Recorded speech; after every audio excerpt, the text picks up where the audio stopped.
Now, in the last lesson, we looked at how we could change the display property using CSS in order to change the way that our elements stacked against each other.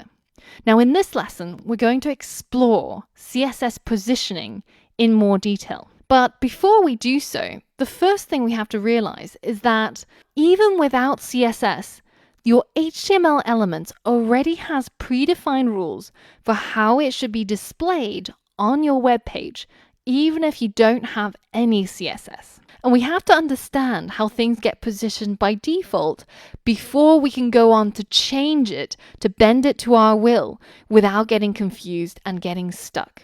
So let's take a look at these rules. So let's go through those rules quickly. The first rule is that content is everything. Now we know that inline elements only take up as much width and as much height as the content. So if you have a span that contains a long word, then it has a large width. If you have a span that contains a short word, then it has a short width.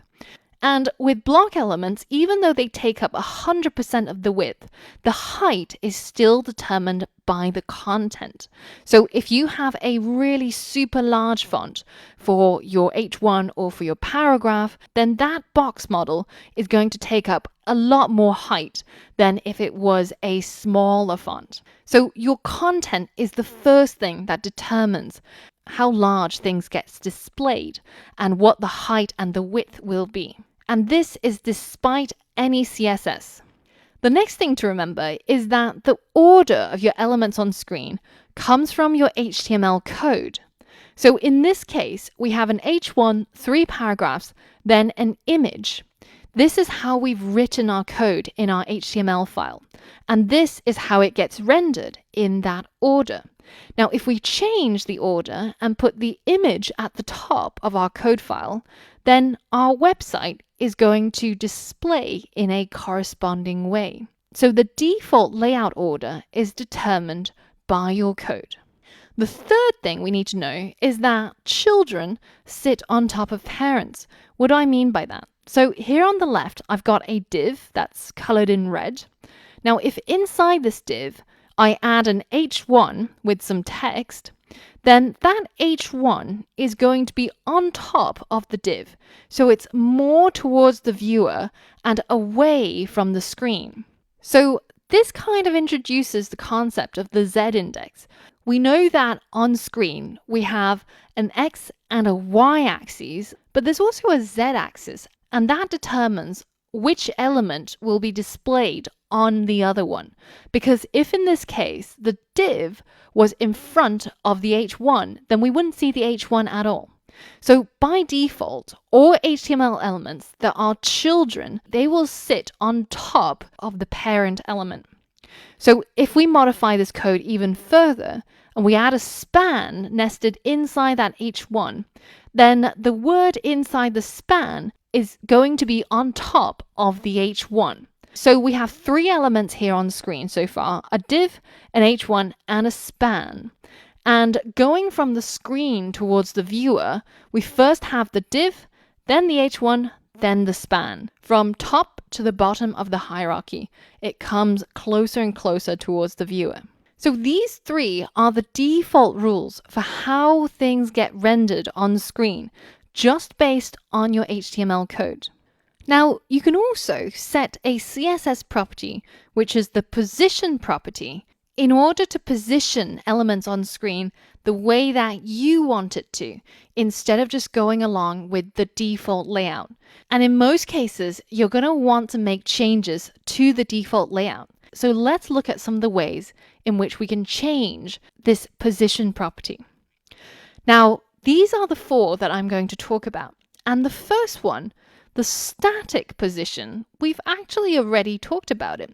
All HTML elements are static in their position by default. And static just means go along with the HTML rules and keep to the default HTML flow. And that is what we see when we just have HTML without any CSS, or if we don't change this position property at all. Now, the next one is called the relative positioning.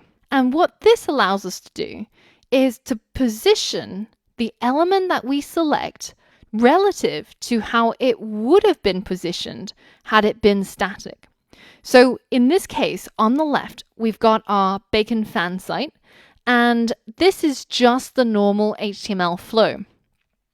The image is being shown to the left, and it's below all the other elements, abiding by those 3 rules for HTML flow that we mentioned before. Now, if we select that image element and we change its position property to relative instead of static, which is the default, remember, and in addition to that, we say it should be pushed 30 pixels from the left of the previous position. This is how our image will end up being positioned.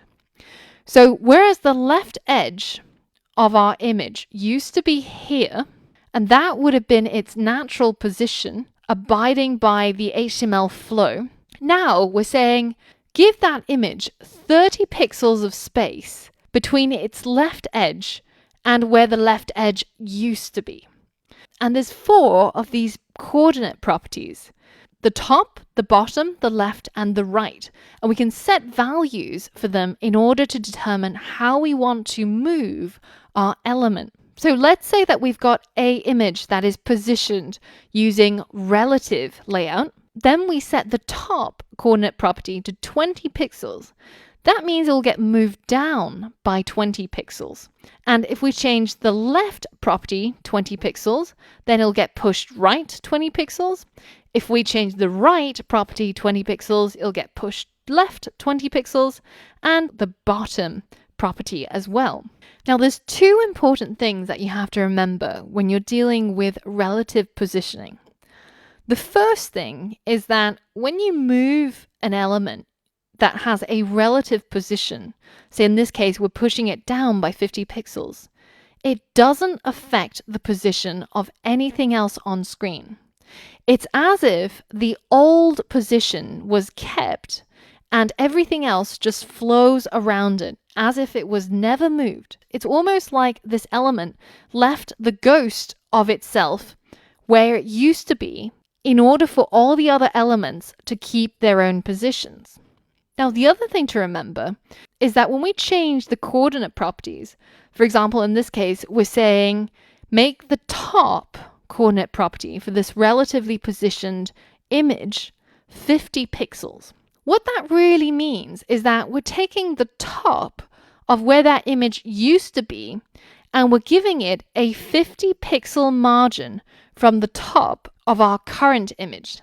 So if you think back to the box model, when we spoke about margins, this is the best way of thinking about these coordinates, because very often students tend to ask, if it's top 50, why is it not going up by 50? And why is it instead going down?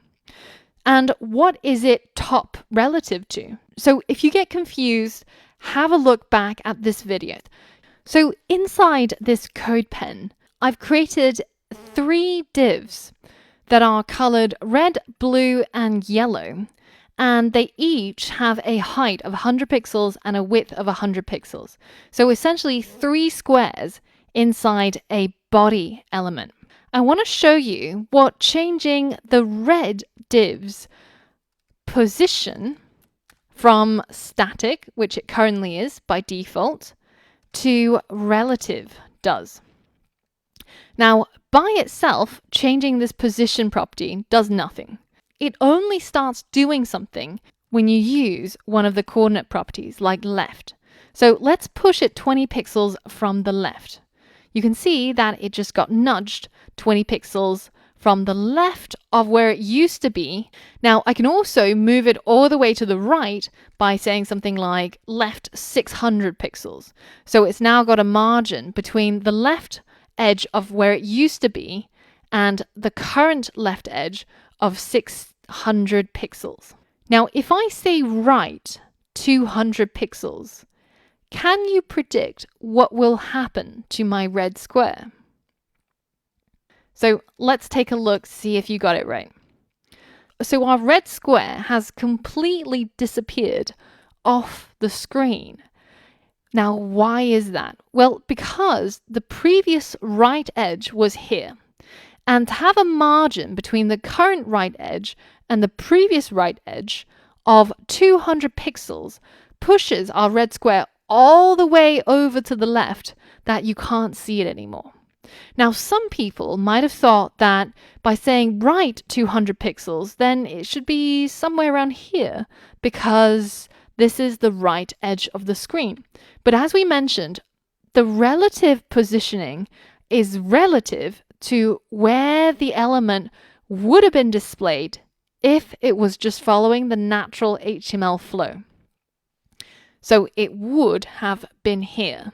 And now there's a margin between its previous right edge and its current right edge of 200 pixels. But remember, as we said, that the relative positioning doesn't affect any other element on screen. So if I said top 50 pixels, it pushes it down by 50 pixels, but it doesn't affect the layout of any other element on screen. It doesn't, for example, push this blue square downwards or any other element. It's as if the ghost of the red square's past has stayed where it used to be, and it's only this newer version that's being moved around. So there's a lot of new concepts here, and before we move on, I just want to make sure that you're comfortable with this idea of relative positioning. So as a challenge, I want you to change the display property of the blue and the yellow squares so that they will show up in a row where we've got the red square, the blue square, and the yellow square. And then I want you to move the red square to the right of the yellow square. And this is what you should end up with. Now, don't worry too much about the gaps between the squares. It's more important that you get the order right. So they're all on the same line, and it's blue, then yellow, then red. And you should be able to see most of the square. All right, so did you manage to do it? So the first thing that we needed to change was the display property of all three elements. So we're going to change it to inline block so that we can still change its width, but also have them show up in line. So let's add that line of code to all three divs. So now they're in the same line. So I want to get rid of this top and make them line up properly. But I now want to nudge the blue square to the position of the red square.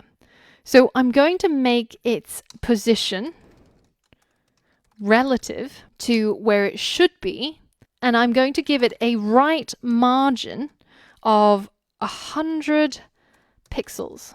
And I'm going to do the same thing to our yellow square. So I'm going to change its position to relative and also give it a right margin from its previous position to 100 pixels. And that nudges it left. Now, the final thing I have to do is to move the red square to the right by 200 pixels. So I can change its left margin to 200 pixels, and that moves the red square over to the right. Now, the reason why the spaces between our squares are inconsistent is because by making it an inline block, there's actually a little bit of space that gets added in by the browser. So we can see that if we get rid of all the position code, there's just a slight smudge of a space between each of the inline block elements. And that's what's making our gaps slightly inconsistent. But the important thing is that you manage to get the order of the blocks correct. So if you manage to get the squares to line up in this order, then that means you've successfully completed the challenge. In order to get the position more fine-tuned, we're going to look at different ways in the future. Now, in the next lesson, I want to show you another way of positioning your elements by using absolute positions. So for all of that and more, I'll see you on the next lesson.